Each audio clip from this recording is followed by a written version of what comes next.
C'est tout cet élément-là qu'on va remettre un peu en perspective.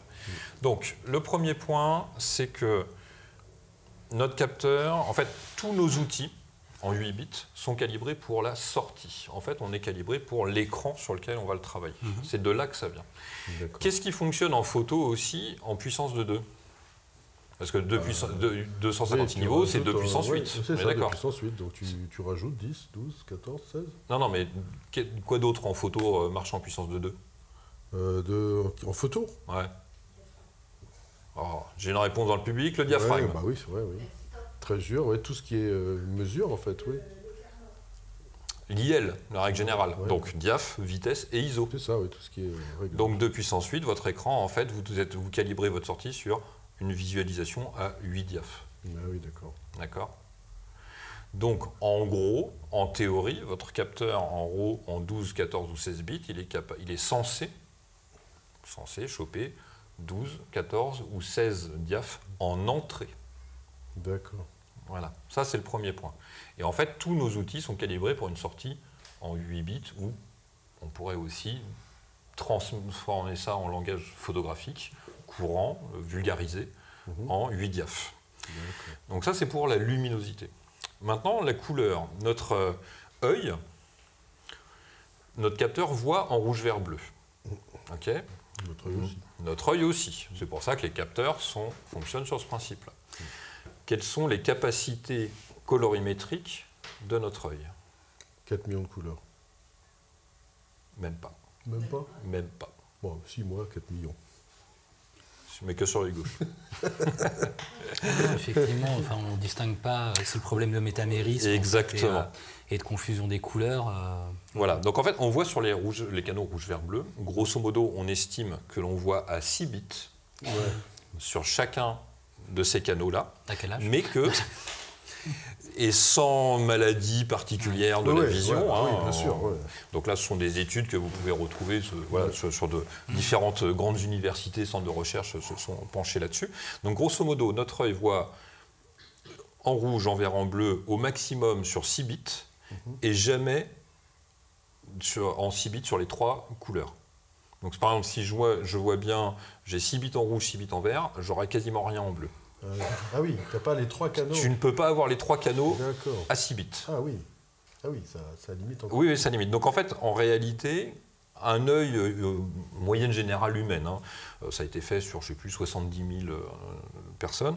Grosso modo, notre œil distingue approximativement 300 000 couleurs différentes. Ah ouais. Ce qui est déjà pas mal. Oui, dans une pièce normale, c'est largement assez. Largement. Et puis ça signifie aussi, c'est que, donc bon là, les gens qui sont en face de nous sur Zoom ne le savent pas, mais bon, on est grosso modo, on est une petite dizaine ici.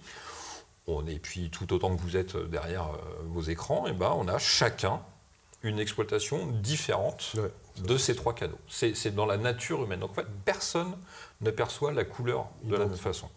Par contre, en termes d'étendue, l'espace dans lequel nous, on va voir, entre guillemets, cet extrait de 300 000 couleurs, correspond à l'espace LAB, LAB. Donc L pour luminosité, A et B pour 2 axes colorés.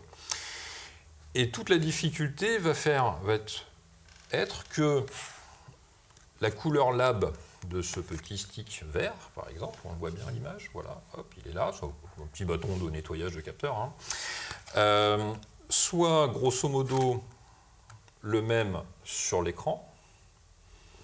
C'est tout le problème. Ouais. Voilà, bon, ça c'est le premier problème, mais ça n'est que le plus simple.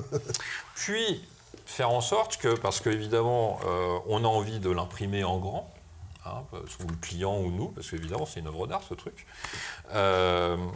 D'ailleurs, tu remarqueras que l'impression derrière, elle est dégueulasse. Ouais, bah oui, mais bien sûr. C'est assez marrant. Vous prenez l'objet et sa représentation derrière, déjà, je pense qu'on peut virer ou le photographe ou l'imprimeur.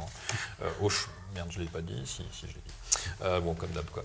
Ouais, mais à mon avis, c'est une question de coût, là aussi, non tout de suite, t'es vulgaire. Bah ouais, mais c'est ça, oui.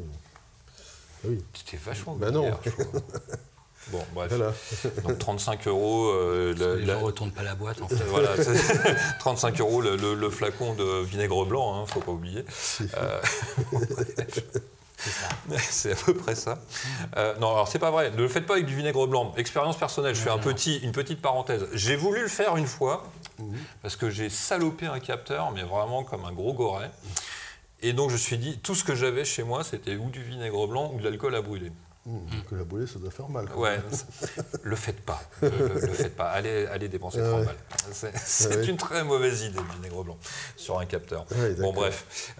Donc ça, c'était la minute, j'essaye les conneries pour vous.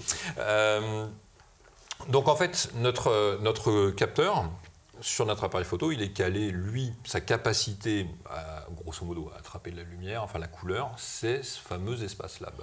Cet espace lab, il est monstrueux, d'un point de vue capacité colorimétrique par rapport... Alors pourquoi il n'y a que 2 axes? C'est ça, j'ai jamais compris. Pourquoi il y a A et B? Pourquoi il n'y a pas ABC? Puis pourquoi il n'y a pas 3 axes?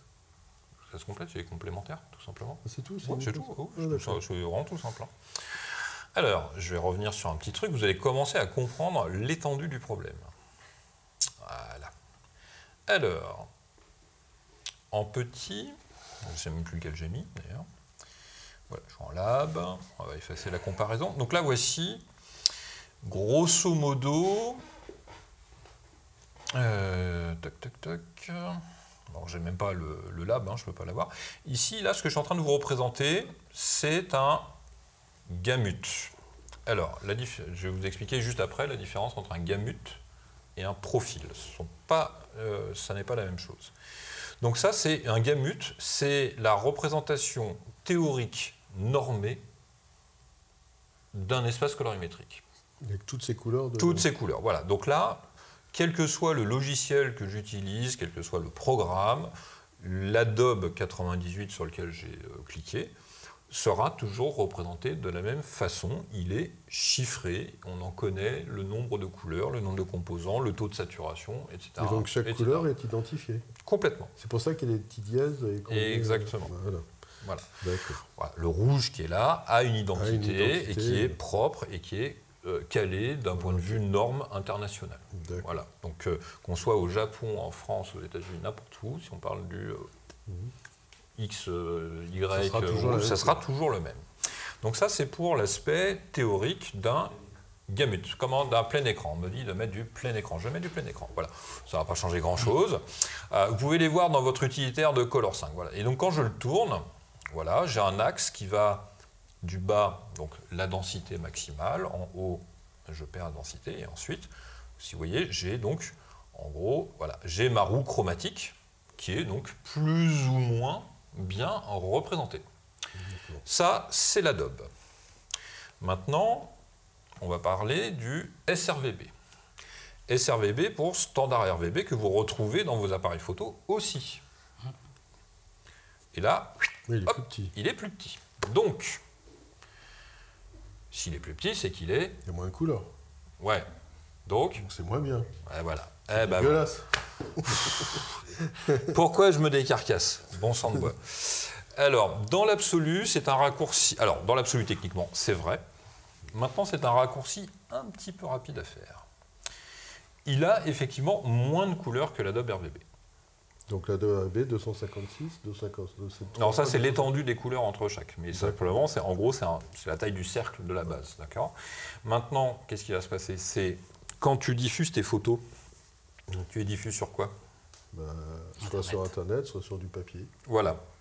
Alors, si tu diffuses sur Internet, quel est l'espace chromatique utilisé? Standard? SRVB. Le SRVB. Ouais. Voilà. Donc en fait, c'est pas qu'il est moins bien, c'est qu'il est plus adapté à un usage. Ouais. Voilà. Donc moi, typiquement, 18% de ma prod va sur le web. Donc moi, ma chaîne, par défaut, elle est calée en SRVB.